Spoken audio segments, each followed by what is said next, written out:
Paraditet gjithë drejtuesit e Bashkisë së Selenicës, majtet të djathtë u bashkuan kundër qeverisë dhe projektit për të shkrirë Bashkinë e Selenicës, por në mbrëmje ata mikpritën kryeministrin Edi Rama në festën e organizuar në fshatin Vajzë të kësaj bashkie.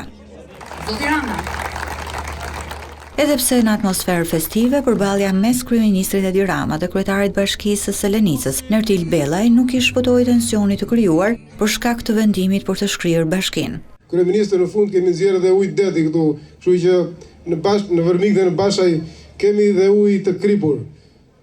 Po këto na i ka falë natyra dhe ashtu si Labëria e ka famë madhe historinë, ne si bashki dhe si komunitet këtu jemi munduar që për të 4 vitet, ashtu si që ka famë madhe Labëria, famë madhe ta bëjmë edhe bashkinë tonë.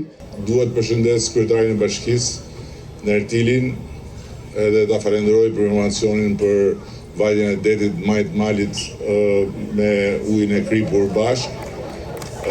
Duhet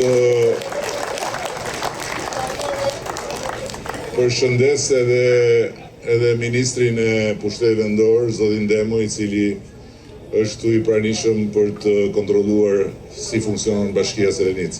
Ditën e premte Këshilli Bashkiak i Selenicës me unanimitet miratoi një deklaratë kundër bashkimit me Vlorën dhe shkrirjen e Bashkisë së Selenicës. Kryetari i bashkisë, anëtarët e Këshillit Bashkiak e kryepleqtë e fshatrave deklaruan se projekti për shkrirjen e Bashkisë së Selenicës dëmton interesat e banorëve të zonës, duke këmbgulur që Selenica të qëndrojë bashki më vete.